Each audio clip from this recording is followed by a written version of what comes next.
Thus. Shushrushritaha. Being served. Tata. O dear one. Bhagavan. The powerful. Kasyapaha. Kashyapa. Striya. By the woman. Prahasya. Smiling. Parama pritaha. Being very pleased. Ditim. To Diti. Aha. Said. Abhinanja. Approving. Cha. Also. Translation. O my dear one, the most powerful sage Kashyapa, being extremely pleased by the mild behavior of his wife Diti, smiled and spoke to her as follows. So there's no purport to this text nor the next text, so we'll read the two next texts and the third and the fourth text, which have a purport. So text 32. Shri Kashyapa vacha param varaya vamoru pritaste hamanindate striha martare suprite kakamaiha jagamaha. Kashyapa Muni said, O beautiful woman, O irreproachable lady, since I am very much pleased by your behavior, you may ask me for any benediction you want. If a husband is pleased, what desires are difficult for his wife to obtain, either in this world or in the next? These are very romantic statements. Not a class for sannyasa anyway. So next, text 33 to 34, which is also very interesting. And has no purport. Anyway. Patireva hi narinahum daivatam paramam smritam manasa sarvabhutanam vasudeva sriya pataki saheva devata lingar namarupa vikalpatakai ijite bhagavan bhumbi Sri Vichapati Rupadrit. A husband is the supreme demigod for a woman. Anyway, we'll talk about it. Don't worry about it. Ladies, just hold on for a second. It has a happy ending to it. The Supreme Personality of Godhead, Lord Vasudeva, the husband of the goddess of fortune, is situated in everyone's heart and is worshipped through various names and forms of the demigods by fruitive workers. Similarly, a husband represents the Lord as the object of worship for a woman. Don't get scared. So, purport by His Divine Grace A.C. Bhaktivedanta Swami Srila Prabhupada. The Lord says in Bhagavad Gita in the 9th chapter, text 23, Ye pyanya devata vakta yasante shradeyan vitaha te bhimam me vikonte ha yajancha vedi purvakam. Whatever a man may sacrifice to other gods, O son of Kunti, is really meant for me alone, but is offered without true understanding. The demigods are various assistants who act like the hands and legs of the Supreme Personality of Godhead. One who is not in direct touch with the Supreme Lord and cannot conceive of the exalted position of the Lord is sometimes advised to worship the demigods as various parts of the Lord. If women, who are usually very much attached to their husbands, worship their husbands as representatives of Vasudeva, the women benefit just as Ajamil benefited by calling for Narayan, his son.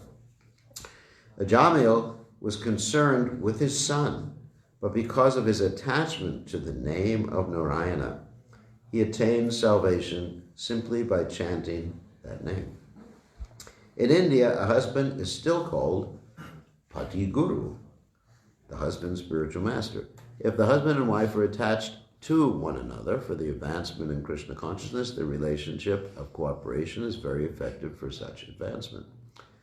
Although the names of Indra and Agni are sometimes uttered in the Vedic mantras, Indraya, Swaha, Agni, Swaha, the Vedic sacrifices are actually performed for the satisfaction of Lord Vishnu. As long as one is very attached to material sense gratification, the worship of the demigods or the worship of one's husband is recommended. So, we will explain this. So, Om Ganat Timidandasha Gananjana Shalakya Chakshur Meditam Yena Tasmai Shri Gurave Namaha.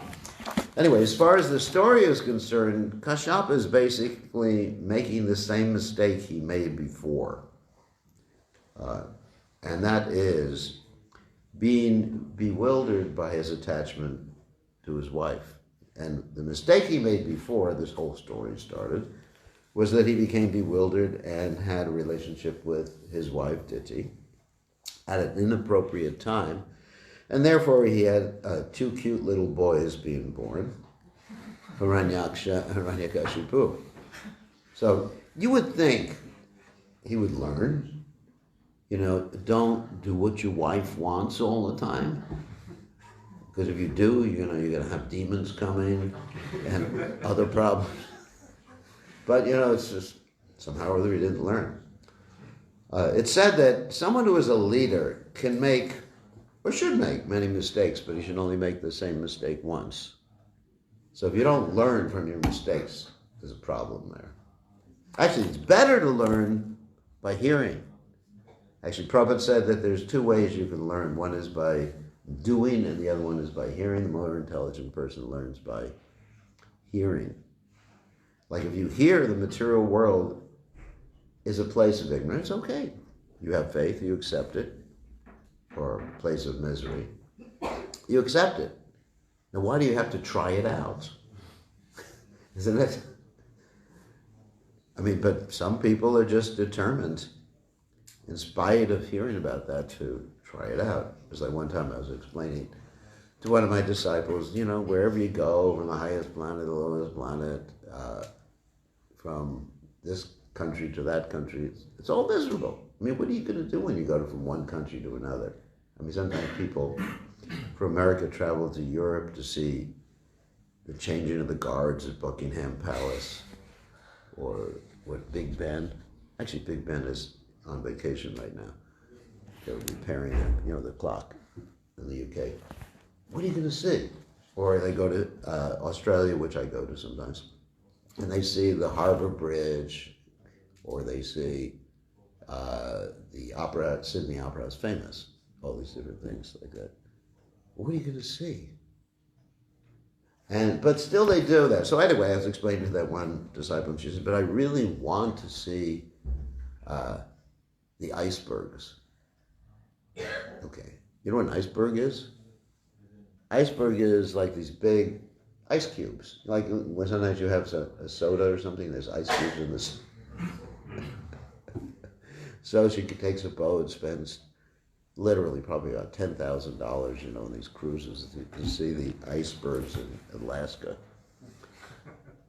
And brings back pictures of the icebergs. I said, I could just look at my glass of water with ice cubes in it.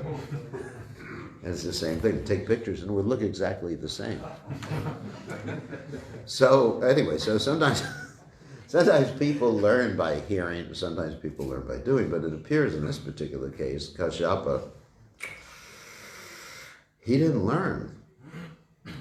Don't be manipulated by someone else who was just extreme, especially your wife was extremely devotional, wants something, and just appears, as we said, quoting Prabhupada, too much devotion is a sign of a thief. Appears like they love you, or she loves you.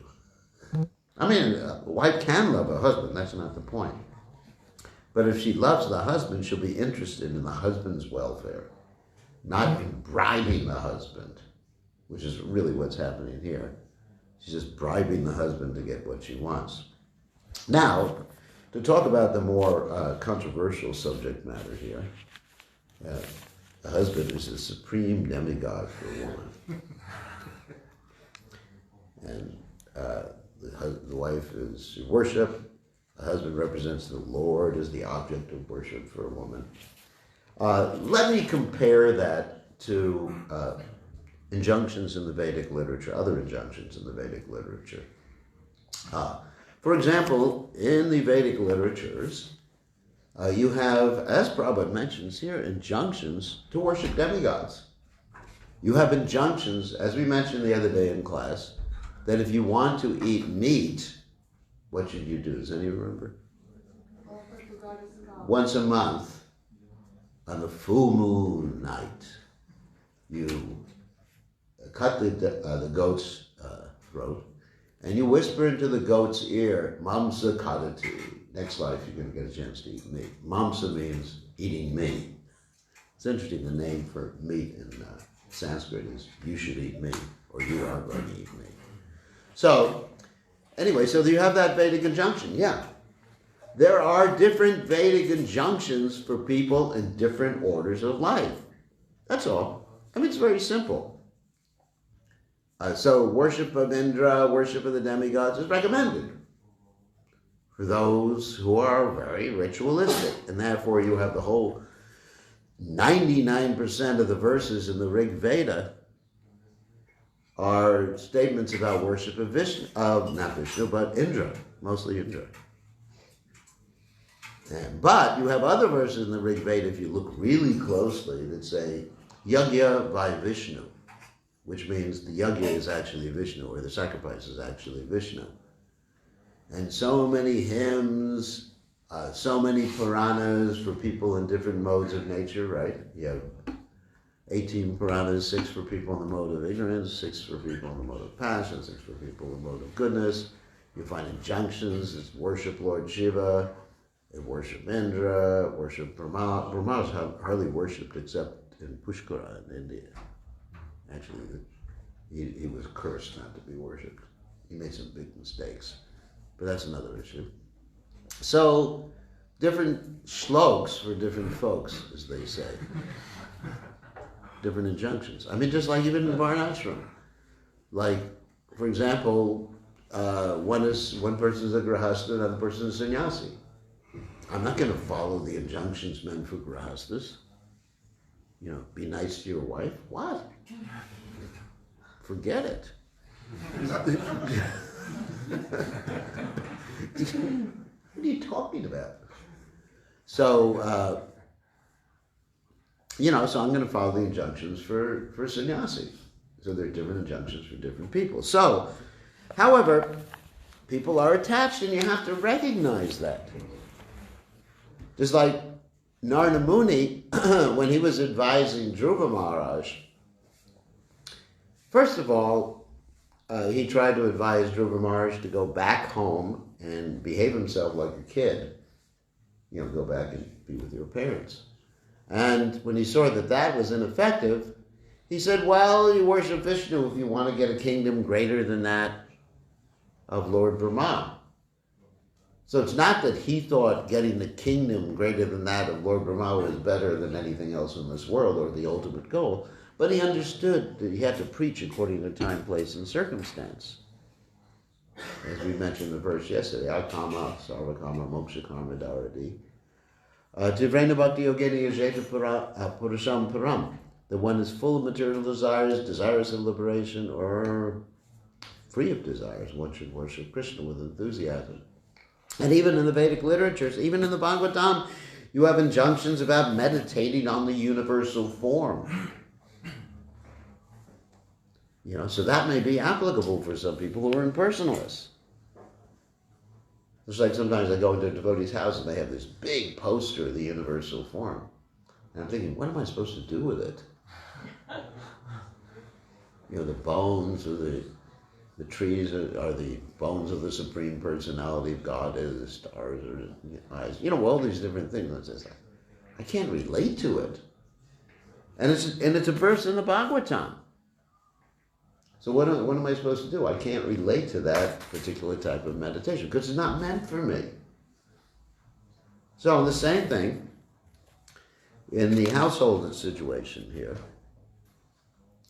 I'm not saying that wife should hate the husband or ignore the husband. But as far as worshiping the husband as being absolute, because here you have like supreme demigod for a woman. I mean, that supreme means, what's in that, not the name of some singing group, you know, the Supremes. Maybe you heard about them before. Supreme means the topmost. In the word, let's see, look at this. Pati eva hi narinam daivatam. Yeah, demigod. Demigod. So, I mean, is that really what wives should be doing? Yes and no. Yes, if they're just like materially attached, which Prabhupada talks about. He mentioned the last paragraph is the key for all these injunctions. As long as one is very much is like extremely, not just very. When you have two words like very much,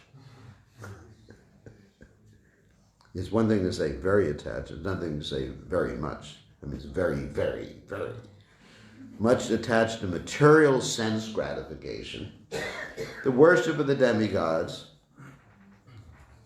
and actually Prabhupada quotes the verse that avidi purvakam, generally not recommended. Anyway, kamais tajta vitagyana prabhajante nadevata, the same thing. Kamais tajta vitagyana prabhajante nadevata. Those whose minds were overcome by lust, then they worship the demigods. So we're not going to criticize someone for worshiping the demigods if their mind is absorbed in lust, as long as they recognize that the demigods are actually servants of Krishna. This is one interesting verse which I quote often when I preach to Hindus. Yastu Narayanam Devam Brahma Rudradi Daivata Samit when I Viksheta Sapashandi Bhavetruvam. The one who thinks that the demigods and Narayan are equivalent, like demigods like Brahma and Rudra, that person is a Pashandi. Pashandi means like an outcast. So I make it very clear to people. But I don't stop them from worshiping demigods.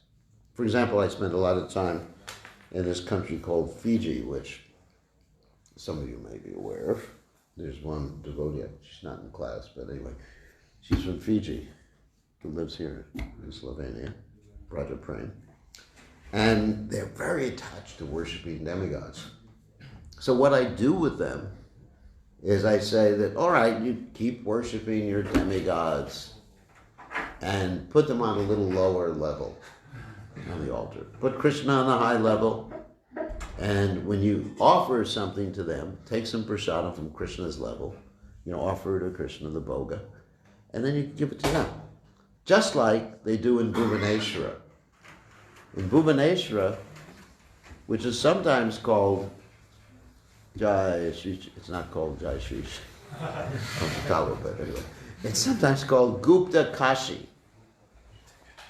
Because Kashi was burnt to ashes, and so Gupta means hidden. Kashi is a place of Lord Shiva. So Benara is the main, Bhuvaneshwara, the main deity is Lord Shiva. So what they do in Bhuvaneshwara is they take the remnants of Lord Jagannath, and Jagannath Puri is probably about 30 kilometers away, and they take Lord Jagannath's remnants and put it in a taxi and drive the remnants to Bhuvaneshwara and give to Lord Shiva. And Lord Shiva loves Mahaprasada. Just like that story, the Chaitanya Mangal, that some of you may be familiar with. When Narada Muni got Mahaprasadam, he was dancing in ecstasy, and Lord Shiva said, "Did you save anything for me?" And Narada Muni said, "No, I didn't." ate everything, and then they discovered some Mahaprashanam under Narada Muni's fingernail. And Lord Shiva took it, and he started dancing in ecstasy. It almost destroyed the whole universe in his dancing. He was so ecstatic. And then Parvati stopped him because she's concerned. She doesn't want any of us killed by Lord Shiva's ecstasy. And he explained, I took Mahaprasadam. And she said, did you save any for me? And he said, no, you're Maya. She is Maya. I mean, energy. You're Maya. And she got really upset with him. And she basically got angry with her husband. So as far as accepting your husband as your worshipful deity, here's Parvati, who's one of the best wives.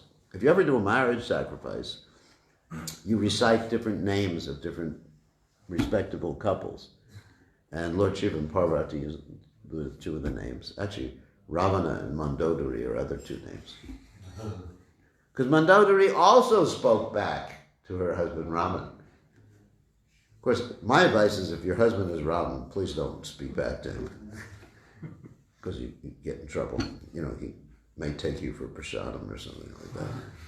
So anyway, you have Parvati talking back to Lord Shiva, and she said, I'm going to show you that I'm worthy of prasadam.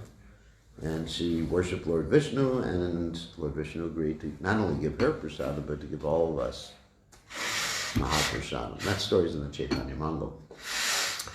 So anyway, we see the demigods, they love prasadam. If you really want to please the demigods, you give them Mahaprasadam from Lord Vishnu. So that's the real way to worship. So that's how I deal with it in Fiji, because they're very attached to the demigods.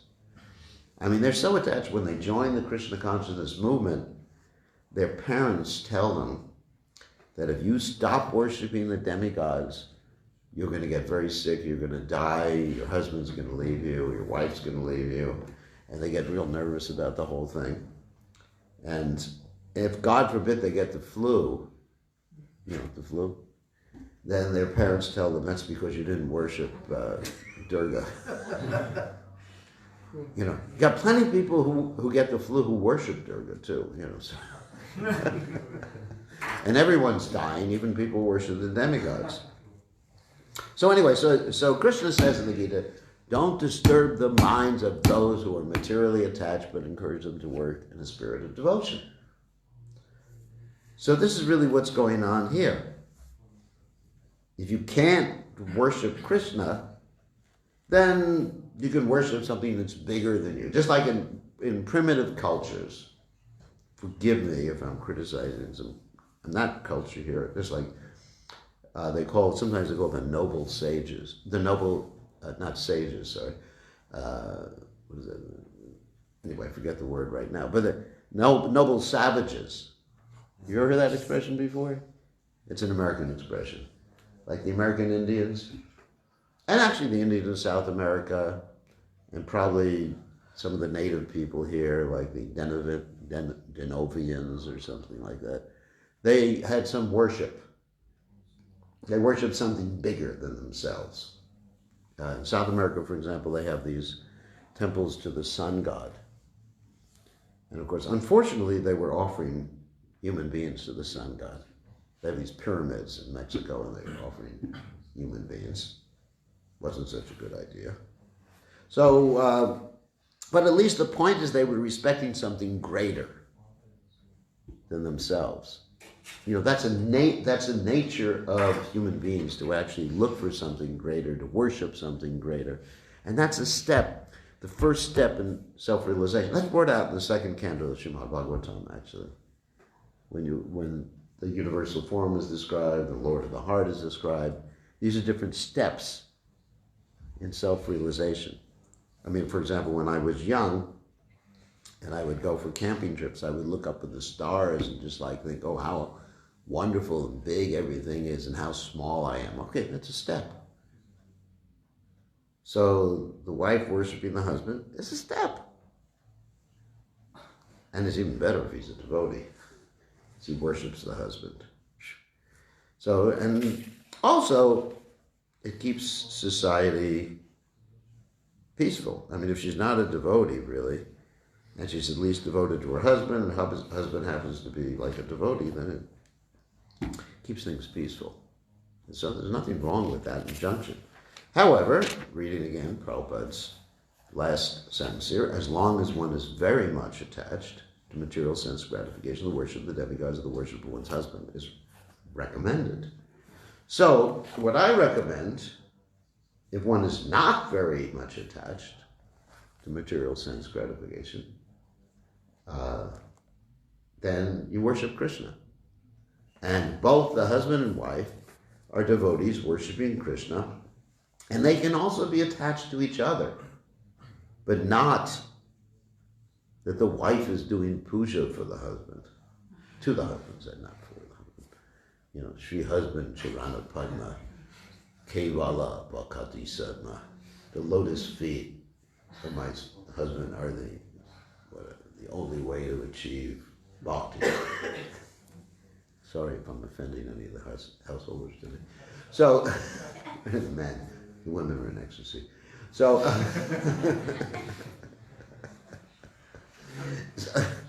so, you know, they're both devotees, and you can love each other. Nothing wrong with love either. But Prabhupada said, in other cases when he's talking about marriage, he said it's like a partnership. Of course, the man should always be the boss. Oh, sorry. So it's like a partnership and sharing things. Like Prabhupada said, friendship and intimacy is the relationship between husband and wife. And they both should be devotees, and their attachment, because the attachment to devotees is very good.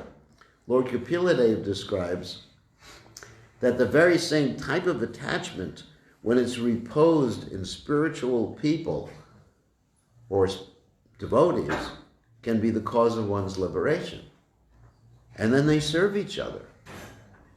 The husband should be serving the wife, not like in the case of Kashyapa here, whatever the wife wants. Nor should the wife do whatever the husband wants. Like if the husband wants to eat something that's going to kill him, she should refuse to cook it. You understand?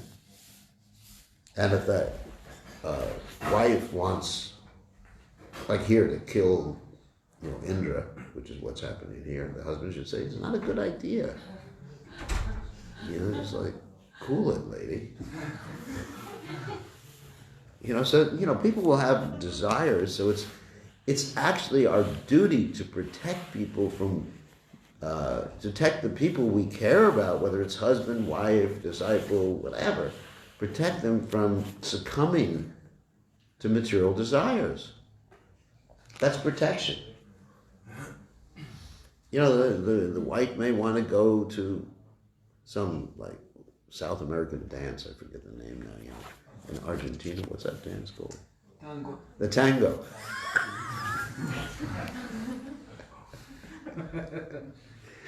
Oh my God. Tango. Such a lusty dance, isn't it? I mean, if you look at it. I just saw a picture of people tangoing. It's not that I watched them, but it was a video about the Catholic Church.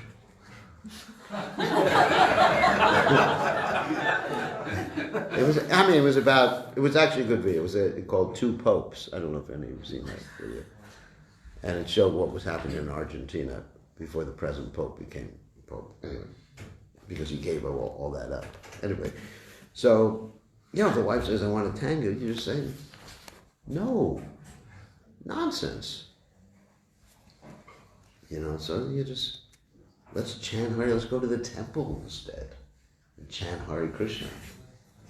Or if the husband wants to do something, let me think of some really, really Maya thing that the husband might want to do. I can't think of anything Maya.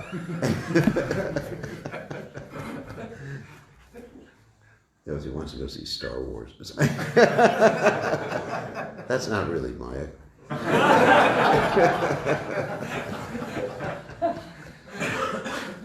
criticizing myself. So anyway, so if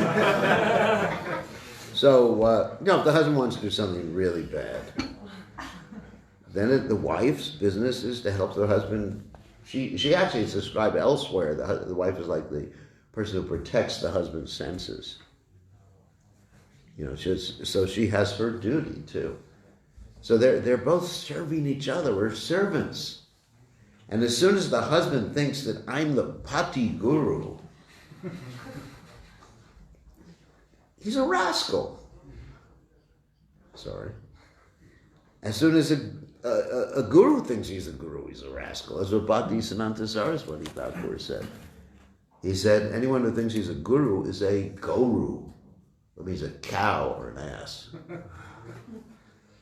Because we're all servants. What is our... you have to understand these relationships, it should always be one of servitude. Prabhupada said that even if you don't accept that, you're always serving anyway. You're serving your tongue, you're serving your senses.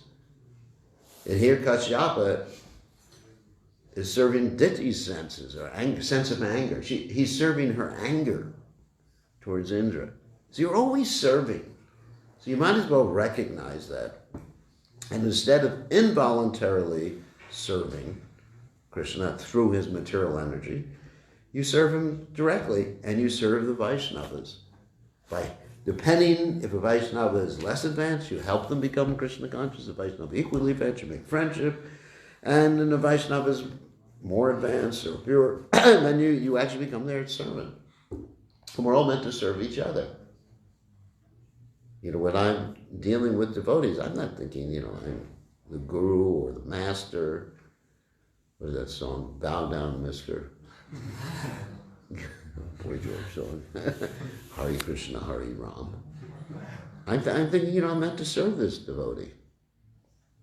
That's it, and that's because we're all Prakriti. You're talking about being women. We're all like that. I mean, maybe not women in the spiritual world, but we're all Prakriti in relationship to Krishna being the Purusha. Just like there's that story that Mirabai, the great Mirabai, she wanted to see Jiva Goswami. And Jiva Goswami said, I don't talk to any women. And she said, well, there's no men in Vrindavan. Only Krishna. So you better get used to talking to women. Anyway. So that's really the point.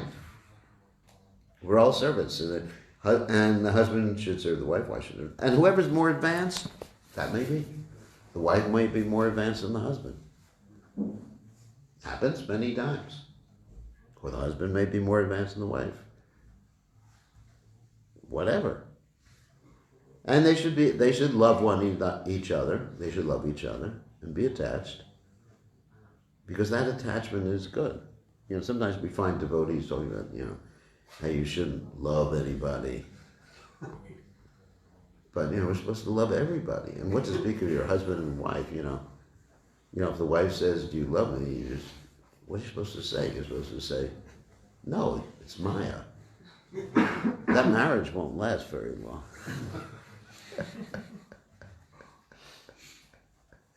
So, why not love everybody, especially, your husband, wife, children. It's crazy. Too much fanaticism, too often, isn't it?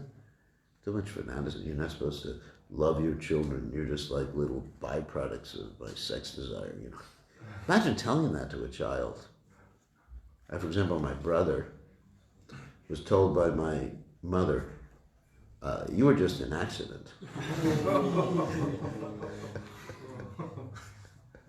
Can you imagine that? Of course, my parents weren't Krishna conscious, so they didn't say, well, we didn't follow the 4 regular principles or anything like that.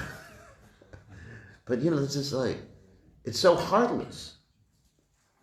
It's so heartless, not to love everybody. Or, especially in family life. It's practical. I mean, Prabhupada certainly loved his family. Of course, his wife didn't love back, That was a different issue. Imagine being married to someone like Prabhupada. What a great fortune. And then you sell his Bhagavatams. What kind of love is that? Isn't it? I can't believe it. All right, so all you need is love. So anyway, so here's how to deal with that injunction. Different injunctions for different people. That's all. Very, very simple. Very, very simple. But you'll find people taking things out of context. They'll take this one statement, a husband is the supreme demigod for a woman, post it on the wall of their house, and tell their wife that 100 times a day. Prabhupada's instructions. And they don't read the rest of the purport. All right, so any questions or comments? I know it's a little controversial today. Yes. Hopefully we don't get another controversial. Hare Krishna. Yeah. I would just like to ask, you mentioned about if one doing mistake and do it all over again, what if someone isn't aware of this? How can he overcome that? Well, usually you're pretty much aware when you make a mistake. I mean, you see what we call repercussions or results of the mistake. Like for example, the other days, someone was driving a car and he forgot to put his seatbelt on and he got a big fine from the police. I think he will remember to put his seatbelt on. If he didn't, he shouldn't be driving a car. After getting fined like 250 euros, I think he should learn. And I have one question. I mean, it's a little mistake. I mean, you make little mistakes, like forget which day of the week it is. Forget about that one. But, if you make a mistake that causes you some pain or someone else pain. And we all do. I don't think anyone here, except for someone who is coming from the spiritual world like Prabhupada, doesn't make mistakes. And you just learn. I've made so many mistakes in my life. Yeah. I have one question also. You mentioned about the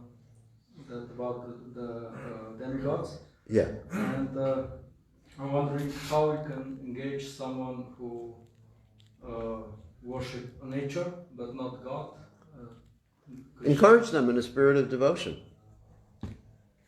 I said, this is very wonderful. You're worshiping something greater than yourself. I wouldn't criticize them for that. And I would also try to slip in that there's someone in charge of nature. Ham sarvasya prabhu, I'm the source of everything. If everything's so beautiful and wonderful here, imagine the person who created it. I mean, if you look at nature, and of course I gave a class about this, I think about a year ago, about how you can understand God by looking at microbiology. Anyway, but if you look at nature, how complex it is, even the cell, we discussed the cell, how there's so many mechanisms in the cell, intricate mechanisms, how one cell is more complicated than all the cities in the world combined, then one naturally has to come to the conclusion that someone's behind it, someone's designed it. You see a building. Every time you see a building, unless you see a really weird building, like, design, then you think, who designed this building? You don't think it happened by chance. So the natural conclusion from appreciating nature is to try to understand who has created it, or to understand someone has created it. So I think you just lead them to that conclusion. But don't say, hey, you're worshiping nature. Let me mention about the American Indians and like that. I mean, it's wonderful. They were worshiping something greater, the sun and the moon. That's the beginning of God consciousness. And that's not the highest, but it's wonderful. It's simply wonderful. Whereas people think that it's called in the Vedic philosophy, Vaisheshika. I don't know if you've heard of that word before. Vaisheshika is one of the 6 darshans in the Vedic conclusion, which Prabhupada sometimes translates as atomism. but it's basically modern science. That, and akin to Buddhism, it's very similar. But it means that whatever we see here is just due to the chance interactions or the interactions of the material elements. Atoms. Atoms, because there's much more than atoms. There's quarks, which make the protons and the neutrons, and we don't need to discuss that in class, but that in itself is bad. That we can criticize. If you say that life comes from matter, that's pure atheism. But when we talk about something greater or someone greater, we should appreciate that. And if we go into, sometimes I go to a church just to listen to their music, which is not so much bang, bang, bang like the cartels, but anyway. And it's wonderful. Like Bhaktivinoda Thakur said, we should appreciate that they are, it is Chaitanya Shikshamrita, they are worshiping God, but in a different way than us.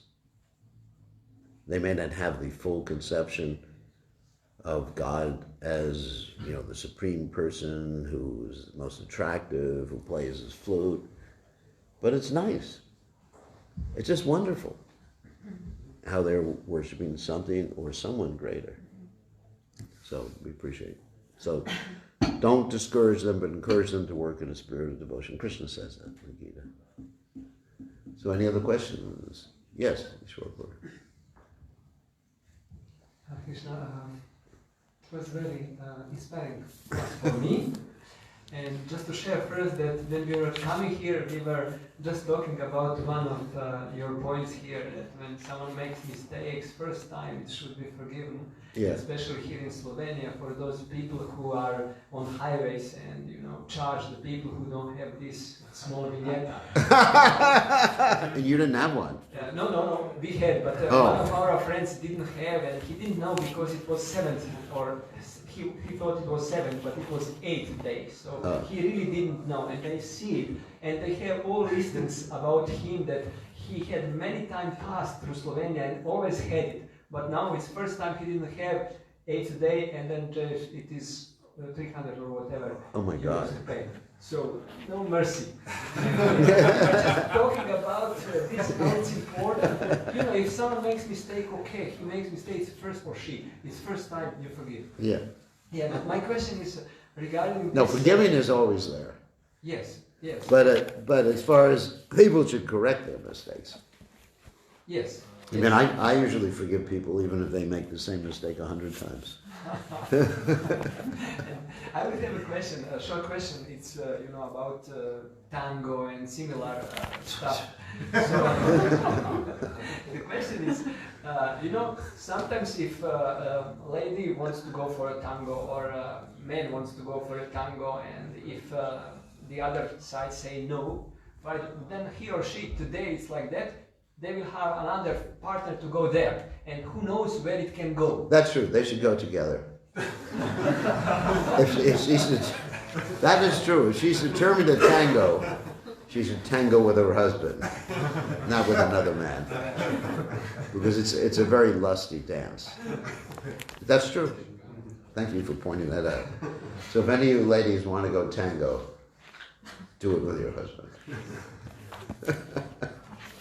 Yeah, so that way the man is protecting his wife. That's true. That's true. But if possible, she should not go tango. But, sometimes you got to let people experience. Like I said, people have to experience things because they won't learn by hearing. Just like, Prabhupada gave the example of his son who always wanted to touch the fan. The fan. And if you actually touch a fan when it's running, you can cut your finger off. They're very dangerous, especially in India, because there's not adequate protection around the fan. So what he did is he unplugged the fan, took it away from the power point, and then let it slow down a little, and then told his son to put his finger in there. And the son touched it. And he never went near a fan again for the rest of his life. So sometimes people have to get kicked. But sometimes people get kicked and they come back for more kicking. Like Prabhupada talks about the donkey. who approaches the she-donkey, and he gets kicked in, and he thinks this is love. And he goes... So I mean, some people don't learn. You get kicked in the face, right? But like when people get drunk, you know, when I went to the university many years ago, before marijuana was invented, people used to drink liquor. They don't anymore, do they? No, they do. Okay. So, not at the university, now they do other things. But anyway, so every Sunday morning when I walk out of my door of the dormitory, people were just lying there. Step over all the bodies. People were miserable. They were vomiting. I mean, it smelled really bad. And I don't know if anyone's seen stuff like that before. It was like Prabhupada when he was in the Bowery preaching, and he had to step over the bums got out of the way. And so, but then the next week they were doing the same thing. They were miserable. That's called a hangover. You know what a hangover is? Hangover is what happens the next morning after you're drunk. You feel like hell. And they don't learn. Another example, forgive me ladies for this nice example, is that a lady will get married and she'll get pregnant, and it's probably been described to me as the most intense pain anyone's ever experienced. And they'll vow, never again will they get pregnant. And they have another child after that, another. It's just, anyway, I'm not saying that's bad. It's just nature of people. They just forget pain, And so many examples I can give of people just keep doing the same thing. And was it Einstein? Oh, here. It was Einstein, the great Acharya, who said the definition of insanity is you keep doing the same thing and expect a different result. Isn't it? So, at least we should be sane after the 20th time of doing something wrong and getting fined for not having vignetta, But Maya's like that. I mean, that's the amazing thing. What's it called? Punak punas charvita charvananam. Isn't it? Chewing the already chewed. Prahlad Maharaj describes this. Matirna Krishna paratos vatava vido bitpadyeta graha vratanam. Adanda gopir vishatam tamishram punak punas charvita charvananam. He says those people who don't want to be Krishna conscious, Matirna Krishna, that even if they have good association, even if you try to preach to them, or whatever, they'll be engaged in chewing the chewed, doing the same thing and repeating the same activity. Purnak purnas charvita charvananam. So, we don't want to chew the already chewed. You learn. And, we may learn the hard way, but we learn. All right, that's a good question. So, yes, let's go tango. And if we want to go see Star Wars, we should all go together. Have to go to the association. Just there is a devotee that they were together, married, and then one of them, and I think it was a lady, she wanted to go for a karate. And not only karate, but also really for fighting and for these competitions and everything. And then he said, okay, let's go. And after 1 month, she came and she said, no, I don't like, let's go back in the Thames. That's nice. Yeah, let her exhaust her material stuff. That happens sometimes. At least she didn't use her karate on her husband. You better obey me. So, any questions? Any ladies have questions? No. Anyways, an interesting part of the Bhagavatam, where you have contrasting different statements, and you got to figure out which one is the right statement to follow in a particular circumstance. Yes? Thank you for your lecture, and your Thank you for your lecture and your wonderful explanations. I have a question. For example, as you explained this, it's really rational and logic. But what if we are on the lectures where speakers are speaking the opposite things that you are speaking, and how to deal with that? You can picket outside the temple. I'm just joking. It's a lecture unfair to ladies, or whatever. Go on strike or something like that. What can you do? Use your intelligence. You're intelligent. So read Prabhupada's books, take things in context. And Prabhupada said blind following and absurd inquiries are condemned. So, we should not, of course, we don't want to criticize devotees. And as we mentioned the other day, people do have their own, let's say, opinions, or they're entitled. Everybody has their own nature. And we don't want to criticize that particular person, but we may not agree with them. It's not that you have to blindly agree with everything the person in class says. Of course, when Prabhupada says something, we understand it in context. If we have, let's say if we're a little disturbed that Prabhupada says something that is really, wow, oh my God, then read more and you'll actually see that Prabhupada deals with it with that apparent conflict.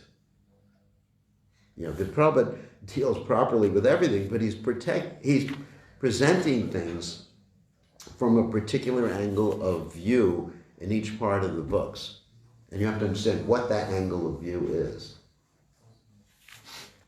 In this part of the Bhagavatam, also, when Prabhupada talks about the universal form, Krishna presents the universal form. But we don't worship the universal form, but Krishna presents it. So it's different parts of the Shastra. Shastra is meant to be taken as a whole. You understand, understanding the purpose of the Shastra, and Prabhupada has presented it to us in a very balanced way. So we may not agree with a particular individual's presentation of the Shastra, but Prabhupada's presentation we agree with. You have to use your intelligence. I remember sitting in one class, and many years ago, before any of you were born, when people were really fanatic, and one brahmachari or whatever was saying in classes, he said, every time you see a woman, you should spit. He was misquoting from Sripad Yamunacharya. Sripad Yamunacharya stated, since I'm experiencing since I'm experiencing more and more bliss in Krishna consciousness, whenever I think of sex life, I spit. So the person explained that in a way that was actually against women. But that wasn't the point. The whole point was that, he's so attached to Krishna, when everything's a bodily enjoyment, he just doesn't even want to think about it anymore. So people can misinterpret things. It happens. It happens. What can I say? I'm not saying that everything I say is absolute truth. I'm trying to repeat Prabhupada's words. If someone corrects me, I'm happy about it. If I make a little mistake, I'm happy. Well, I'm not saying that I'm perfect. Prabhupada's perfect. And you have the right to go through Prabhupada's books and understand things in context. For example, another example is in the Gita, there's this verse, Krishna, it's coming from Krishna. He's quoting demons. He's saying, Ishwaroham aham bhogi siroham bhagavan sukhi. The demon is saying, I am perfect, powerful, and happy. Ishwaroham aham bhogi. So you take that verse out of context and say, this is what we should be chanting every day. Ishwaroham aham bhogi. That's Ravana's mantra. his Gayatri mantra. He pulls out his Gayatri thing. Ishwara hum boogie, Siddho hum balavatma sukhi. I'm the controller, I'm perfect, I'm powerful, I'm happy. So things should be understood in the proper context and proper application, and it takes some intelligence how to apply these things. And there will be people with different opinions, and they're entitled to their own opinions. And our movement, as we mentioned the other day in class, will have different branches where people have different understandings of the application of Krishna consciousness. That has happened in every religious society, every society since time immemorial. And if we expect anything different, that's actually unrealistic.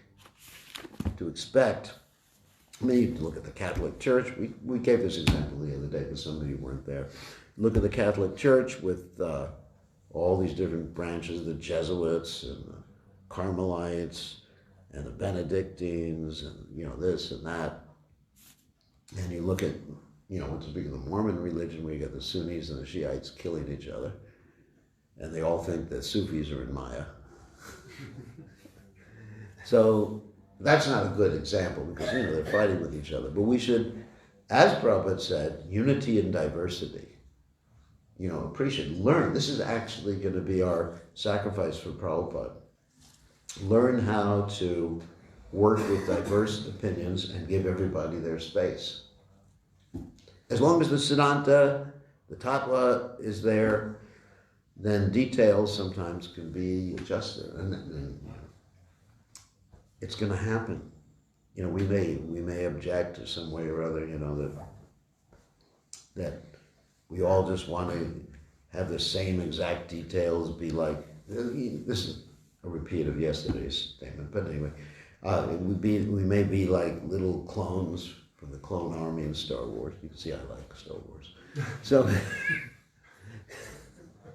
I'm sorry, I'm Maya. So anyway, we may, but it's not going to be like that. We're all different. And there's going to be different unity and diversity. Prabhupada said the GBC's business is to meet and discuss unity and diversity. How to bring everybody in Prabhupada's house. We don't want anyone to leave Prabhupada's house. I mean, it's disaster. Every time a devotee leaves, it's so painful for me. And what to speak of Prabhupada? How much pain Prabhupada experiences when a devotee leaves. So somehow or other. Anyway, there's a lot more to discuss about this. Oh, did he go? So, I see some devotees haven't seen for a while here. Okay, I think it's time for prasadam. Don't try to enjoy your senses. We had one devotee, just one final thing. That one devotee who was just like so-called renounced, and he would refuse to eat mangoes because he said mangoes, just like too much renunciation. He said mangoes are like having sex with your mouth if you eat that mango. But later on, he got married. But anyways, so you just don't want to impose renunciation on people. Just like chill out. Let people be who they are and gradually advance in Krishna consciousness. If someone is not fasting completely on the Ekadashi, not drinking water and not eating, let them be. I'm going to take prasadam this morning. I don't know about any of you. Sorry. Okay. But I won't eat grains and beans. Okay, all glory, today's Ekadashi. All glory is His divine grace, Srila Prabhupada.